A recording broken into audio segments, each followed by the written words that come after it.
कृष्णाय वासुदेवाय हरये परमात्मने प्रणतक्लेशनाशाय गोविंदाय नमो नमः। हरे कृष्ण। स्वागत है आपका हमारे चैनल पर। आज के इस वीडियो में हम आपको सुनाएंगे वैशाख मास के महात्म के 12वें और 13वें अध्याय की कथा। हमारे चैनल पर आप सभी प्रकार की व्रत कथाएं सुन सकते हैं। तो सभी व्रत कथाएं सुनने के लिए और हमसे हमेशा जुड़े रहने के लिए हमारे चैनल को सब्सक्राइब करके बेल आइकन पर प्रेस कर लीजिए और आज की कथा अच्छी लगे तो एक लाइक करके शेयर भी कर दीजिए। तो चलिए अब सुनते हैं वैशाख मास के महात्म के 12वें और 13वें अध्याय की कथा। वैशाख मास के 12वें अध्याय की कथा में यमराज ब्रह्मा जी से अपने दुख का सारा वृत्तांत सुनाते हैं। यम कहते हैं, हे शंभु, हे पितामह, मेरी बात सुनिए। मैं अब लुप्त हो गया। मैं मरने से भी अपने पद खंडन को अधिक मानता हूँ। हे कमलासन, अपने स्वामी के यहाँ जो जिस कार्य पर नियुक्त रहकर अपना कर्तव्य पालन न करे और उसका धन खाता रहे, वह काठ का कीड़ा अर्थात घुन बनता है। जो प्रज्ञावान लोभ से राजा के चित्त को बिना कार्य किए खाता है, वह तिर्यक योनि में जाकर 300 कल्प तक नरक भोगता है। जो निष्प्रय होकर अपने स्वामी का काम पूरा नहीं करता, वह घोर नरक भोगकर कौआ की योनि पाता है। जो अपने कार्य में तत्पर न रहकर स्वामी के कार्य को बिगाड़ देता है, वह 300 कल्प तक चूहे की योनि पाता है। जो कार्य करने की सामर्थ्य होने पर भी कार्य नहीं करता और घर में ही रहता है, वह बिल्ली की योनि पाता है। सो हे देव, आपकी आज्ञा के अनुसार प्राणियों के कर्म के अनुसार पुण्य और पाप का फल धर्मशास्त्र के जानने वाले मुनियों द्वारा वर्णित कर्मों पर भली भांति विचार करके कल्प के आदि वर्तमान में जो यातना होती है, वह मैं प्राणियों को देता रहा। हे प्रभु, अब मैं आपका नियोग करने में समर्थ नहीं हूँ, क्योंकि कीर्तिमान राजा ने पृथ्वी से अपना नियोग उखाड़ दिया है। इस राजा के भय से समुद्र पर्यंत सब पृथ्वी के मनुष्य वैशाख के कर्तव्य धर्मों का पालन करते हैं। प्रजा ने सभी पितृश्वरों की पूजा, अग्निष्ट ओम आदि यज्ञ, तीर्थ यात्रा आदि सब शुभ कर्म, सांख्य योग, प्राणायाम करना, होम और स्वाध्याय का नाम लेना तक छोड़ दिया है। अनेक प्रकार के पाप करने पर भी वैशाख मास में किए हुए धर्मों के प्रभाव से उनके वंश के पितृश्वर तथा माता पिता के वंश के पितृश्वर एवं उनके नाते और जनक आदि मेरे पूर्वज मेरे लेख पितरों को मिटाकर विष्णु लोक चले जाते हैं। जहाँ तक कि दोनों कुल के 26 2 पीढ़ियों तक के पितृश्वर सब पापों से मुक्त होकर दिव्य देह धारण करके मेरे मार्ग को छोड़कर विष्णु लोक को चले जाते हैं। अतः अब इस काम पर मुझको रखने की आवश्यकता नहीं है। यह आपका दिया हुआ दंड और पट आपके चरणों में रखा है। हे ब्राह्मण, मनुष्य को अनेकों तीर्थों के करने से, दान तप व्रत करने से, अनेक प्रकार के धर्म आचरण करने से, प्रयाग में पतन होने से, रण में मरने से, भृगु के पतन या काशी में मरने से, यज्ञ आदि करने से देवगति नहीं मिलती। जो मेष की संक्रांति में प्रातःकाल स्नान करके भगवान का पूजन करने से, कथा सुनने से, वैशाख महात्म के सुनने से तथा यथा उचित वैष्णवीय धर्मों का संपादन करने से मिलती है और वह विष्णु लोक का अधिपति हो जाता है। राजा की आज्ञा से वैशाख के कर्मों को करके सभी मनुष्य वैकुंठ को चले जाते हैं। यह राजा मेरा बड़ा शत्रु बन गया है और तुम्हारा तो बहुत ही बड़ा है। हे जगतपते, इस राजा का निग्रह करना उचित है। यदि हम इसकी उपेक्षा कर देंगे तो केवल विष्णु भगवान के चरणों का आश्रय लेकर यह राजा इस संपूर्ण लोक को वैकुंठ में ले जाएगा, इसमें कोई संदेह नहीं है। इस कीर्तिमान राजा ने मेरा प्रभाव दूर कर दिया है। ऐसा किसी क्षत्रिय ने आज तक नहीं किया। हे प्रभु, पटमार्जन की बात तो पुराणों में भी नहीं सुनी। भगवान में तत्पर इस राजा के सिवा अन्य कोई नहीं हुआ जिसने पटमार्जन की घोषणा कर दी हो और यमलोक में आने का मार्ग ही रोक दिया हो। इस प्रकार 12वें अध्याय की कथा का समापन यहीं पर होता है। अब सुनते हैं आगे 13वें अध्याय की कथा, जिसमें ब्रह्मा तथा भगवान विष्णु द्वारा यम को सांत्वना दी गई है। ब्रह्मा जी कहने लगे, हे यमराज, तुमने क्या आश्चर्य देखा और क्यों दुखी होते हो? सद्गुणों में ईर्ष्या करना ही मरणांतिक होता है। उसके उच्चारण मात्र से ही परम पद की प्राप्ति होती है। फिर राजा के शासन से विष्णु लोक भला कोई क्यों न जाए?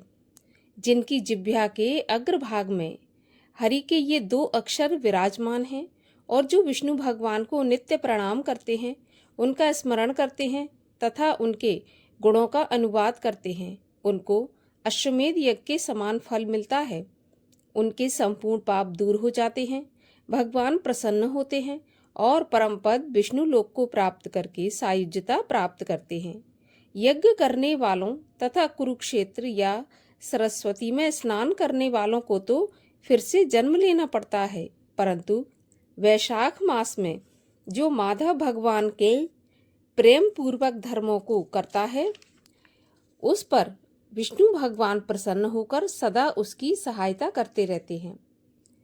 हे सौरे, उस राजा का प्रभाव मेरे वश में नहीं है, क्योंकि वासुदेव भगवान के भक्तों का अशुभ कभी हो नहीं सकता। उनको कुछ भी जन्म, मृत्यु, जरा, व्याधि और भय नहीं होते। स्वामी के कार्य में नियुक्त पुरुष के जब तक शरीर में शक्ति रहे तब तक शरीर से कार्य करता रहे। अपने कर्तव्य का पालन करने वाले देहधारियों को कोई भी अपराध नहीं लगता और वे नरक के गामी नहीं होते। हे यम, जब तू इस कार्य के करने में असमर्थ है तो इसमें तेरा क्या दोष है? तू सोच करने योग्य नहीं है। ब्रह्मा जी के ऐसे कहने पर यम बहुत दुखी हुआ और आंखों से आंसू बहाता हुआ दीन वाणी में कहने लगा कि हे तात, आपका भजन करने से मुझे सब कुछ मिल गया। अब मुझे अपने काम पर जाने की इच्छा नहीं है। इस पृथ्वी मंडल में महावीर्यवान राजा को जब मैं अपने धर्म से चलायमान कर दूंगा तब मैं कृतकृत्य हो जाऊंगा। हे कृपालु, आप मेरे इस कार्य को सिद्ध कर दीजिए, तभी मैं शासन करूंगा। यमराज की यह बात सुनकर ब्रह्मा जी सोच में पड़ गए और समझा कि यम से कहने लगे कि इस विष्णु धर्म परायण राजा का निग्रह तू नहीं कर सकता। यदि कोपवश तू यही चाहता है तो चल, हम और तुम दोनों विष्णु भगवान के पास चलते हैं और उन्हें यह सब कथा सुनाते हैं। वे ही संपूर्ण लोक के कर्ता, धर्म के पालक, दंडदाता, शास्त्र और नियम के चलाने वाले हैं। ऐसा कह वे यम को साथ लेकर क्षीर सागर को पहुंच गए और विष्णु भगवान की सांख्य योग द्वारा स्तुति करने लगे। विष्णु भगवान के प्रकट होने पर यम और ब्रह्मा ने उनको प्रणाम किया।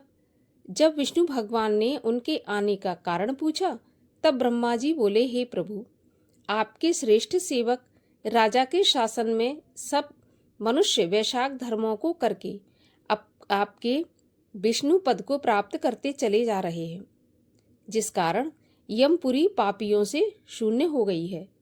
इससे अत्यंत दुखी होकर यमराज राजा से युद्ध करने गया और उसको मारने के लिए दंड उठाया, तब आपके चक्र ने इसे परास्त कर दिया। इससे यह दुखी होकर मेरे पास आया है। हम भी आपके महात्मा भक्तों को दंड देने की सामर्थ्य नहीं रखते। हे भगवान, हम आपकी शरण में आए हैं। हे प्रभु, उस राजा को दंड देकर आप अपने यम की रक्षा करिए। ब्रह्मा जी के ऐसे वचन सुनकर विष्णु भगवान हंसे और ब्रह्मा जी तथा यम से बोले, मैं लक्ष्मी, प्राणदेह, श्रीवत्स, कौस्तुभमणि तथा वैजंती माला, श्वेत दीप, वैकुंठ, क्षीर सागर, शेषनाग और गरुण का त्याग कर सकता हूँ, परंतु अपने भक्त को कदापि नहीं त्याग सकता। जिन्होंने मेरे लिए संपूर्ण भोगों का परित्याग करके अपने प्राणों को भी मेरे लिए अर्पण कर दिया है। मुझ में ही सब कुछ देखते हैं, उन्हें मैं कैसे छोड़ सकता हूँ। हे यम, मैं तेरे दुख को दूर करने का अन्य उपाय बताता हूँ। उस राजा को मैंने 10,000 वर्ष की आयु दी है, उसमें से 8,000 बीत चुके हैं। अब 2,000 की आयु भोग कर वह मेरी मुक्ति को प्राप्त हो जाएगा। तब एक वेन नाम का राजा बड़ा दुराचारी होगा, वह सब वेदोक्त धर्मों को लोप कर देगा। तब वैशाख के धर्म भी नष्ट हो जाएंगे।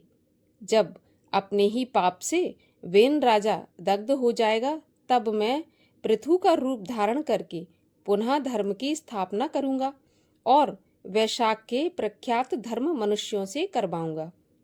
जो मेरा भक्त है, जिसने सब कुछ त्याग दिया, ऐसा हजारों में एक ही होता है। उसको तुम वैशाख धर्म समझना। पृथ्वी पर ऐसे धर्म को कोई विरला ही जानता है। इस प्रकार हे यम, तेरे कार्य की सिद्धि हो जाएगी। अब तू दुख मत कर। वैशाख मास के धर्म में निष्ठावान महात्माओं द्वारा इस मास में भी तेरा भाग मिलेगा। तू दुख को छोड़कर पराक्रम प्राप्त होने योग्य बन। जो मनुष्य पृथ्वी में तेरे उद्देश्य से प्रतिदिन स्नान, अर्घ, जल कुंभ, दही, अन्न आदि का दान नहीं करेंगे, उनके वैशाख में किए हुए सारे कर्म निष्फल हो जाएंगे। तू उस राजा पर क्रोध का त्याग कर दे। वह राजा भी तेरा भाग तुझे देगा, क्योंकि वह मेरा अनंत भक्त है। और जो भी प्राणी तेरा भाग तुझे देकर वैशाख के धर्मों में प्रवृत्त हो, उनके धर्म में भी तू विघ्न मत करना। जो धर्म के पालन करता तुझे छोड़कर केवल मेरा ही भजन करें, उनको तुम मेरी आज्ञा से अवश्य दंड देना। उस राजा से तुम्हें भाग दिलाने के लिए मैं अभी सुनंद को उसके पास भेजता हूँ। वह वहां जाकर तुम्हें भाग दिला देगा। तब भगवान ने यम के सामने ही राजा को समझाने के लिए सुनंद को भेजा। सुनंद वहां जाकर राजा को समझाकर फिर भगवान के पास आ गया। इस प्रकार यम को आश्वासन देकर विष्णु भगवान वहीं पर अंतर्ध्यान हो गए। ब्रह्मा भी यम को समझाकर आज्ञा देकर चले गए और यम भी कुछ प्रसन्न हो अपनी यमपुरी को चला गया। फिर सुनंद द्वारा भगवान की आज्ञा बताने पर राजा ने अपने राज्य में सारी प्रजा को प्रतिदिन यम के निमित्त स्नान, अर्घ आदि करने की तथा वैशाख के धर्मों में यम को भी भाग देने की सूचना करा दी। यदि जो व्यक्ति धर्मराज को भाग नहीं देगा, उसके वैशाख में किए गए कर्मों को यमराज स्वयं ले लेंगे। प्रतिदिन यम के निमित्त पहले स्नान करें और अर्घ दें। वैशाख की पूर्णमासी के दिन पहले धर्मराज के लिए जल का घड़ा, दही तथा अन्न दान करना चाहिए। फिर पितृश्वरों के निमित्त, उसके पश्चात गुरु के निमित्त दें और उसके बाद में जनार्दन भगवान मधुसूदन के निमित्त शीतल जल, दही, अन्न, तांबूल, दक्षिणा और फल मूर्ति सहित कांसे के पात्र में रखकर ब्राह्मण को दे दें। सुनंद के ऐसा कहने पर राजा वैसा ही करने लगा। उसके बाद राजा अपनी शेष आयु को पूरी करके यथेष्ट भोग भोग कर पुत्र पौत्र आदि समेत बैकुंठ को चला गया। फिर वेन नाम का एक महानीच राजा हुआ। उसने सारे धर्म तथा वैशाख धर्मों को विलुप्त कर दिया, जिससे सारे प्राणी धर्मों को करना भूल गए, क्योंकि वैशाख में धर्म बहुत प्रसिद्ध नहीं है। विष्णु भगवान के कई विरले भक्त ही इन धर्मों को जानते हैं। इस प्रकार से 13वें अध्याय की कथा का भी यहीं पर समापन होता है। अगले अध्यायों की कथा सुनने के लिए और हमसे जुड़े रहने के लिए चैनल को सब्सक्राइब करके बेल आइकन पर प्रेस अवश्य कर लीजिए।